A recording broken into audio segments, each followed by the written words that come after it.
மாபெரும் உண்ணாவிரத போராட்டத்திற்கு தலைமை தாங்கி நடத்தி கொண்டிருக்கின்ற முன்னாள் தலைவர் நஞ்சை இடையாறு ஊராட்சி மன்றத்துடைய தலைவர் மரியாதைக்குரிய அன்பு சகோதரர் செந்தில்குமார் அவர்களே, இங்கே வருகை தந்து எனக்கு முன்பாக நல்ல கருத்துக்களை எடுத்துரைத்து அமைந்திருக்கின்ற இந்த தொகுதியுடைய முன்னாள் சட்டமன்ற உறுப்பினர் மரியாதைக்குரிய டாக்டர் நெடுஞ்செழியன் அவர்களே, மரியாதைக்குரிய அன்பு சகோதரர் சங்கர் அவர்கள் தலைவர் சங்கர் அவர்களே, மரியாதைக்குரிய அண்ணன் குப்பதுரை அவர்களே, செந்தில் அவர்களே மற்றும் இங்கே வருகை தந்திருக்கின்ற மாபெரும் விவசாயிகளுடைய உணர்வுகளை வெளிப்படுத்துகின்ற வகையில் பாதிக்கப்படுகின்ற அத்துணை விவசாயிகளும் இந்த உண்ணாவிரத போராட்டத்தின் வாயிலாக இந்த அரசுக்கு இந்த விவசாயிகள் எந்த அளவுக்கு கஷ்டப்பட்டுக் கொண்டு இருக்கின்றார்கள், அவர் எதற்காக உண்ணாவிரதம் இருக்கின்றார்கள், அதனுடைய வாழ்வாதாரமாக விலகி கொண்டு இருக்கின்ற வெற்றிலைக்கும் அதே போல வாழைக்கும் கரும்புக்கும் தண்ணீர் இல்லாத காரணத்தினால், அது உயிர் தண்ணீர் இல்லாத காரணத்தினால் அரசுக்கு இந்த கவனத்தை எடுத்துச் செல்ல வேண்டும். அந்த அடிப்படையிலே இந்த தினம் அண்ணன் டாக்டர் நெடுஞ்செழியன் சொன்னதை போல இதை ஒரு அரசியல் கட்சியாக இந்த கூட்டத்தை ஏற்பாடு செய்தால் கூட இவ்வளவு பெரிய கூட்டத்தை கூட்ட முடியாது. ஆனால் உங்களுடைய உணர்வு ஒவ்வொரு விவசாயியும் பாதிக்கப்படுகின்ற காரணத்தினால் ஒவ்வொரு வீட்டிலிருந்தும் ஒவ்வொரு விவசாயி இந்த அரசுக்கு தெரியப்படுத்த வேண்டும் என்பதற்காக காலை 8 மணியிலிருந்து மாலை 5 வரை எவ்வளவோ கஷ்டங்கள் இருந்தாலும் கூட இந்த உண்ணாவிரத்தில் கலந்து கொள்ள வேண்டும், இந்த அரசுக்கு தெரிய வேண்டும், உடனடியாக தண்ணீர் திறந்த வேண்டும் என்பதற்காக இங்கே வந்திருக்கின்ற அத்துணை விவசாயிகளுக்கும் அனைத்து இந்திய அண்ணா திராவிட முன்னேற்ற கழகத்தின் சார்பிலும் உங்களுடைய சட்டமன்ற உறுப்பினர் மரியாதைக்குரிய அன்பு சகோதரர் சேகர் சார்பிலும் மரியாதைக்குரிய எங்களுடைய முன்னாள் முதலமைச்சர் கழக பொதுச் செயலாளர் எடப்பாடியார் சார்பிலும் உங்களுக்கு வாழ்த்துக்களையும் அதே நேரத்தில் எந்த நேரத்திலும் உங்களுக்கு ஆதரவு தெரிவிப்போம் என்பதையும் தெரிவித்து இங்கே இந்த விவசாயிகள் சார்பாக நஞ்சை இடையாறு விவசாயிகள் சங்கம், பொய்யேறு வாய்க்கால் பாசன விவசாயிகள் சங்கம், குமராபாளையம் வாய்க்கால் பாசன விவசாயிகள் சங்கம், பரமத்திவேலூர் ராஜ வாய்க்கால் விவசாயிகள் சங்கம், ராஜ வாய்க்கால் அனைத்து விவசாயிகள் சங்கம், காய்ந்த கோரை உற்பத்தியாளர் சங்கம் நஞ்சை இடையாறு மற்றும் மோனூர் வாய்க்கால் உள்ளிட்ட அத்துணை விவசாயிகளுக்கும் அத்தனை பொறுப்பாளர்களுக்கும் பொதுவாக ஒரு உண்ணாவிரதம் என்று சொன்னால் வீட்டில் இருக்கின்ற ஆண்கள் வருவார்கள். இந்த உணர்வை அரசுக்கு தெரியப்படுத்த வேண்டும். மக்களுக்கு தெரியப்படுத்துவதை விட அரசுக்கு தெரியப்படுத்தி நம்ம எவ்வளவு கஷ்டப்பட்டு கொண்டு இருக்கின்றோம், இங்க இருக்கின்ற காவல்துறையின் வாயிலாக இந்த அரசுக்கு அந்த செய்தி செல்ல வேண்டும். இவ்வளவு மக்கள் ஒன்றாக திரண்டு உண்ணாவிரதம் இருக்கின்றார் என்றால் உள்ளபடியே இந்த விவசாயிகள் கஷ்டப்பட்டுக் கொண்டு இருக்கின்றார் என்பதை தெரிந்து கொள்ள வேண்டும் என்பதற்காக இந்த உண்ணாவிரதம் இருப்பார்கள். ஆனால் உங்களோடு சேர்ந்து பெண்களும் வந்திருக்கின்றார் என்று சொன்னால் இந்த அளவிற்கு பாதிக்கப்பட்டிருக்கின்ற காரணத்தினால்தான் குடும்பத்தில் இருக்கின்ற அத்துணை பெண்களும் இந்த உண்ணாவிரத்திலே கலந்து கொண்டிருக்கின்றேன் என்று சொன்னால் உங்களுடைய கஷ்டங்களையும் உணர்வுகளையும் புரிகின்ற அரசாக இந்த அரசு இருக்க வேண்டும். அதற்காக உணர்வுகளை எடுத்து உங்களுடைய உணர்வுகளை பிரதிபலிக்கின்ற வகையில் இங்கே வந்திருக்கின்றீர்கள்.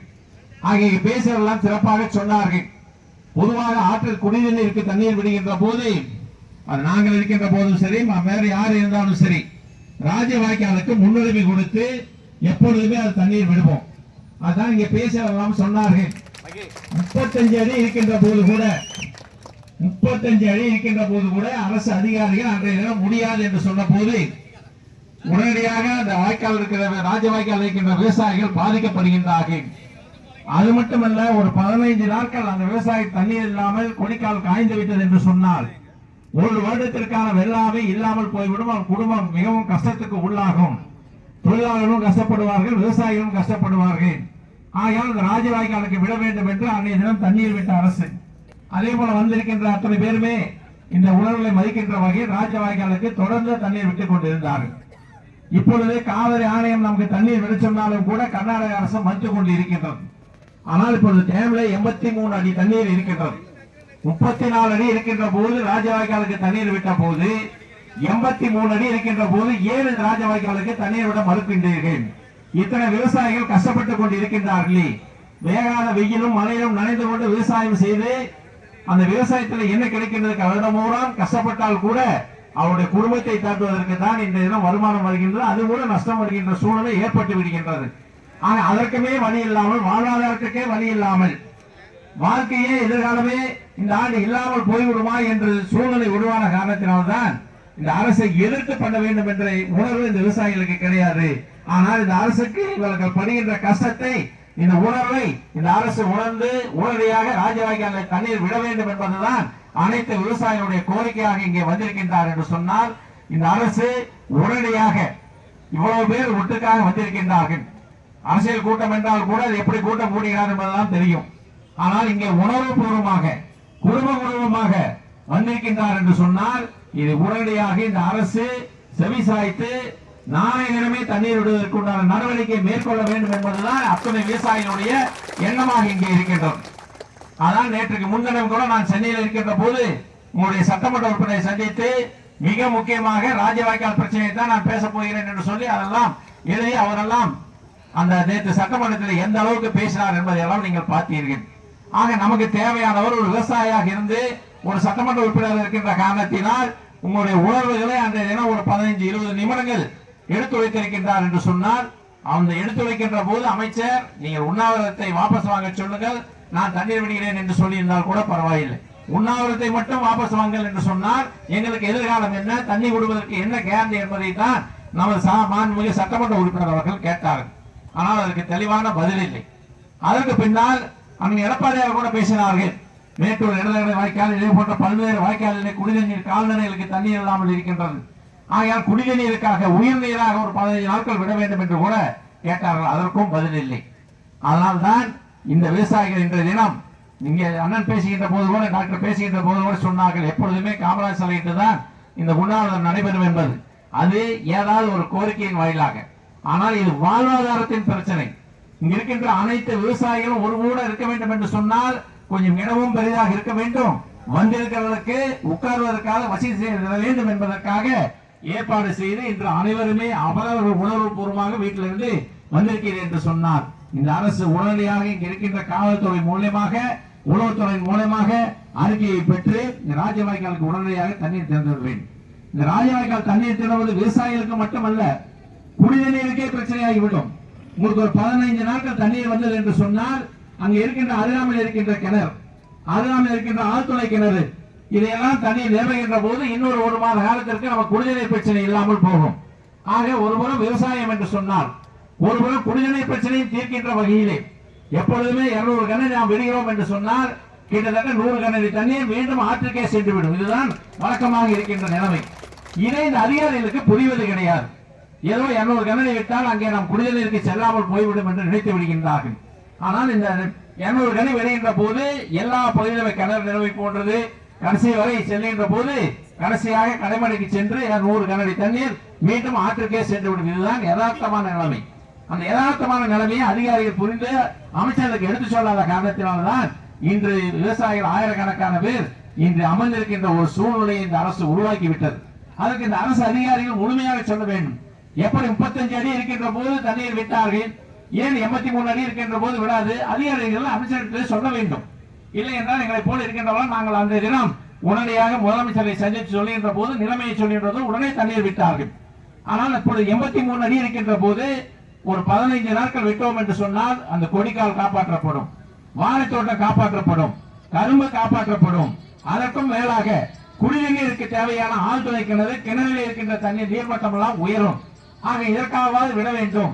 நாளை தினம் குடிநீருக்கே தண்ணி இல்லை என்று சொன்னால் அதிகாரி தானே வந்து மீண்டும் போரை போனார். போர் போடுவதற்கு அங்கே தண்ணீர் நிலத்தடியிலே தண்ணீர் இருந்தால் தானே தண்ணீர் வரும். வீணாக தானே செலவாக போகின்றது. இந்த நீரேற்று பாசனம் இருக்கின்ற காரணத்தினால்தான் இந்த பகுதி எப்பொழுதுமே பரமத்தி பகுதி குடிநீர் பிரச்சனை ஓரளவுக்கு இல்லாமல் காப்பாற்றிக் கொண்டு இருக்கின்றோம். ஆக இப்பொழுது ராஜவாய்க்காலின் வாயிலாக கடைசி வரை செல்கின்ற போது எத்தனை ஆயிரக்கணக்கான விவசாயிகள் பாதிக்கப்படுகின்றார் என்று சொன்னால், இந்த உணர்வு இங்கே வந்து காலையிலிருந்து வயதென்று பார்க்காமல் ஏதோ வந்திருக்கின்ற அத்தனை பேரும் இளைஞர்கள் கிடையாது, அவருடைய விவசாயம் செய்து கொண்டிருக்கின்ற வயதானவர்கள் கூட வந்திருக்கின்றார் என்று சொன்னால், இங்க அண்ணன் பேசியதை போல எத்தனையோ பேருக்கு உடல்நலம் குன்றுவதற்கு கூட வாய்ப்பு இருக்குது. சுகர் இருக்குது, பிபி இருக்குது, வயதானவர்கள். ஆனால் அதை விட எங்கள் உயிரை விட எங்கள் தோட்டம் தான் முக்கியம், எங்களுக்கு உயிர் தண்ணீர் தான் முக்கியம் என்று வந்திருக்கின்ற விவசாயிகளுடைய உணர்வை புரிந்து கொண்டு இந்த அரசு உடனடியாக தண்ணீர் திறக்க வேண்டும் என்பதுதான் உங்களுடைய அத்தனை பேருக்கு கோரிக்கை, எங்களுடைய கோரிக்கையாக இருக்கிறோம். மரியாதைக்குரிய நவலடி கூட பேசினார்கள், ஏதோ இந்த பகுதியை விட்டால் கடைசியாக தண்ணீர் வருவதற்கு 15 நாள் 20 நாள் ஆகிவிடுகிறது என்று. அதனால்தான் நாங்கள் இருக்கின்ற போது அந்த எடப்பாடி இடத்திலே சொல்லி 184 கோடி ரூபாய்க்கு ராஜவாய்க்காலை சீரமைத்து அந்த காரையெல்லாம் போட்டு கடைசி வரை செல்ல வேண்டும் என்று இருந்தோம். ஆட்சி முடிந்து ஆட்சி மாற்றம் நடந்தது. மீண்டும் அது நாங்கள் சட்டமன்றத்திலே கோரிக்கை வைத்து கூட அது நிறைவேறாமல் போய்விட்டது. ஆனால் அதை உடனடியாக நிறைவேற்றுகின்ற போது இங்கே தண்ணீர் விட்டால் ஒரு வார காலத்திற்குள்ளே கடைசி கடைமடை வரை செல்கின்ற அளவிற்கு அந்த திட்டத்தை நாங்கள் தீட்டியிருந்தோம். அதை தொடர்ந்து செய்வதற்கு நமது சட்டமன்ற உறுப்பினர் சட்டமன்றத்தினுடைய சட்டமன்ற தொகுதிக்கு என்னென்ன தேவை என்பதை காரணமில்லாத காரணத்தினால் அதை எழுதி கொடுக்க சொல்லியிருக்கின்றார்கள். அந்த கோரிக்கையை எழுதி கொடுத்திருக்கின்றார் சபாநாயகரிடத்திலே. நிச்சயமாக மீண்டும் அந்த கோரிக்கையை வலுவழுத்தி கடைமடை வரை அந்த காங்கிரஸ் அமைப்பதற்கு உடனடியாக நடவடிக்கை எடுப்போம் என்பதை நான் நேற்று சொல்ல கடமைப்பட்டிருக்கின்றேன். ஆக இந்த விவசாயிகளுடைய உணர்வை புரிந்து கொண்டு இங்க இருக்கின்ற அத்தனை பேரும் எவ்வளவோ கஷ்டமாக நான் முதலே சொன்னதை போல கஷ்டம் இருந்தாலும் கூட எப்படியாவது தண்ணீரை பெற வேண்டும். இந்த அரசுக்கு நாங்கள் எதிராக போராடவில்லை, எங்களுடைய வாழ்வாதாரத்திற்காக நாங்கள் போராடுகிறோம் என்று சொல்லிதான் இங்கே எத்தனை பேர் வந்திருக்கின்றார் என்று சொன்னால் இந்த அரசு புரிந்து கொண்டு ஏதோ ஒரு வாய்க்காலில் தண்ணீர் விட்டால் உடனே மற்ற வாய்க்கால் கேட்பார் என்று அரசு அதிகாரிகள் தவறான ஒரு வழி நடத்தி கொண்டு இருக்கின்றார். 1937 ஆண்டே இருக்கின்றது. ராஜ வாய்க்காலிலே வருடம் 364 தண்ணீர் விட வேண்டும் என்று ஒரு அரசாணை இருக்கின்றது. இதே அரசு அதிகாரிகள் தானே அதை போட்டிருக்கின்றார்கள். ஏன் அந்த அரசு அதிகாரிகளுக்கு அது தெரியவில்லை? அதை அமைச்சகத்திலே காட்டி இப்படி ஒரு அரசாணை இருக்கின்றது, இந்த அரசாணைப்படி நம்ம அவருக்கு தண்ணீர் விட வேண்டும் என்று சொல்லியிருந்தால் இந்த போராட்டத்திற்கு வேலை இல்லாமல் போயிருக்கும். போராட்டம் வேலை இல்லாமல் பரவாயில்லை. இன்று வெத்தலக்குடி அதே போல வாழை கரும்பு எல்லாம் ஒரு முறை காய்ந்து விட்டது என்று சொன்னால் ஓராண்டு வருமானம் இல்லாமல் போய்விடும். அதான் உங்கள் சட்டமன்ற உறுப்பினர் நேற்று சொன்னார், ஒரு காட்டுக்கு 10 லட்சம் ரூபாய் அளவுக்கு முதலீடு செய்து ஓராண்டு விவசாயம் இல்லாமல் போய்விட்டால் விவசாயிகளுடைய நிலைமை மிகவும் கவலைக்கிடமாகிவிடும் என்பதை சட்டமன்றத்தில் எடுத்து சொல்லி இருக்கின்றார் என்று சொன்னால் இதெல்லாம் புரிந்து கொள்ள வேண்டும். மீண்டும் நான் சட்டமன்றத்திலே மரியாதைக்குரிய சேகரத்திலே சொல்லி அந்த நிலப்பாளையத்திலையும் சொல்லி உடனடியாக சபாநாயகர் வாயிலாக இன்னுடைய உணர்வுகளை மதித்து உடனடியாக தண்ணீர் விட வேண்டும் என்று இந்த தினமும் சொல்ல இருக்கின்றேன், சொல்வார்கள் என்று நினைக்கின்றேன். ஆக தொடர்ந்து இன்னும் சட்டமன்றம் 8ஆம் தேதி வரைக்கும் இருக்கின்றது, அடுத்த மாதம் 8ஆம் தேதி வரைக்கும் இருக்கின்றது. ஆக அது வரைக்கும் நாம் தண்ணீர் வராமல் இருந்தால் இங்க இருக்கின்ற விவசாயிகள் எல்லாம் ரொம்ப கஷ்டம். விவசாயிகள் கஷ்டத்தை விட அந்த கொடிக்கால் எல்லாம் முழுமையாக காய்ந்து விடும், வாழையும் காய்ந்து விடும், கரும்பும் காய்ந்து விடும், கோரைப்பாயிலும் காய்ந்து விடும். அப்பொழுது ஓராண்டு காலத்திற்கு தண்ணீர் விட்டால் கூட பிரயோஜனம் இல்லாமல் போய்விடும். காலம் கடந்து விடுகின்ற தண்ணீர், அதனால் எந்த விவசாயிகளுக்கு எந்த பலனும் கிடையாது என்பதை இந்த அரசு புரிந்து கொள்ள வேண்டும். காலத்தே விடுகின்ற தண்ணீர் தான் அந்த விவசாயிகள் காலையில் 6 மணி 5 மணி 4 மணிக்கு எந்திரிச்சு விவசாயிகள் தோட்டத்தில் செல்கின்றார். தோட்டம் செல்கின்ற போது 8 பாம்பு கடித்தால் கூட அது உயிரிழப்பு ஏற்படுகின்றது. அதையெல்லாம் தாங்கி தான் அவர் விவசாயம் செய்து கொண்டு இருக்கின்றார்கள். அந்த விவசாயி இன்னைக்கு விவசாயி சேற்றிலே கை வைக்கவில்லை என்றால் நமக்கு சாப்பாடே கிடையாது. அந்த அளவுக்கு நிலைமை. இயற்கை ஒரு புறம் நமக்கு கஷ்டம் இருந்தாலும் கூட இப்ப 83 அடி இருக்கின்ற காரணத்தினால்தான் நாம் தொடர்ந்து இந்த ராஜவாய்க்காலுக்கு தண்ணீர் வேண்டும் என்று தொடர்ந்து நாம் வலியுறுத்திக் கொண்டு இருக்கின்றோம். நேற்று உள்ள தண்ணீர் இல்லை என்றால் நாம் என்ன செய்ய முடியும்? ஆனால் 83 அடி 35 அடி இருந்தது எங்கே? இன்று 50 அடி தண்ணீர் அதிகமாக இருக்கின்றது. 50 அடி தண்ணீரை வைத்துக் கொண்டு ராஜவாய்க்காலுக்கு விட மறுத்துக் கொண்டு இருக்கின்றார் என்று சொன்னார். உண்மையிலேயே இந்த அரசு விவசாயிகளை பார்க்கின்றதா என்பதை நமக்கு சந்தேகமாக இருக்கின்றது. ஆக உங்களுடைய போராட்டத்தின் வாயிலாகவும் நம்முடைய சட்டமன்ற உறுப்பினர் எடப்பாடியார் வாயிலாகவும் உடனடியாக மீண்டும் இந்த அரசுடைய கவனத்திற்கு எடுத்துச் சென்று உடனடியாக இந்த ராஜவாய்க்கால தண்ணீர் கேட்டுப்பட்டு தருவதற்கு நாங்கள் எப்பொழுதும் உங்களோடு இருப்போம். உங்களுடைய உணர்வுகளை மதிக்கின்றோம், உங்களுடைய துணை இருப்போம், உங்கள் போராட்டத்துக்கு எப்பொழுதும் நாங்கள் ஆதரவு அளிப்போம் என்று சொல்லி காலை நேரம் ஆரம்பித்து தொடர்ந்து ஒருவர் வந்து கொண்டிருக்கின்றார்களே ஒழிய ஒருவர் கூட எந்திரிச்சு செல்லவில்லை. நான் வந்ததிலிருந்து பார்த்துக் கொண்டிருக்கின்றேன். கூட்டம் வந்து கொண்டிருக்கிறதே ஒழிய கூட்டத்திலிருந்து ஒருவர் கூட எந்திரிக்கவில்லை என்று சொன்னால் அத்தனை பேரும் கஷ்டப்பட்டுக் கொண்டிருக்கின்ற விவசாயிகள். அரசு இங்க இருக்கின்ற காவல்துறை அதிகாரிகள் தயவு செய்து புரிந்து கொள்ள வேண்டும். உண்மையான விவசாயிகள், பார்வையின்ற விவசாயிகள், அவன் தோட்டத்துக்கு தண்ணீர் இல்லாத காரணத்தினால் இவ்வளவு கஷ்டப்பட்டு வந்திருக்கின்றார்கள். ஆக உண்மையை இந்த உளவுத்துறை அரசுக்கு தெரியப்படுத்த வேண்டும் என்று கேட்டு இவ்வளவு சிறப்பாக ஏற்பாடு செய்ததை விட இவ்வளவு சிறப்பாக எல்லோரும் வந்திருக்கின்றீர்கள், அதுவும் பெண்கள் எல்லாம் வந்திருக்கின்றார் என்று சொன்னால் அந்த உணர்வுக்கு எப்பொழுதும் நாங்கள் மதிப்பளிப்போம், எப்பொழுதும் உங்களோடு இருப்போம். அந்த எடப்பாடியார் உங்களோடு இருப்பார், உங்களுடைய சட்டமன்ற உறுப்பினர் உங்களோடு இருப்பார் என்று சொல்லி வாய்ப்புக்கு நன்றி கூறி விடைபெறுகிறேன். நன்றி, வணக்கம்.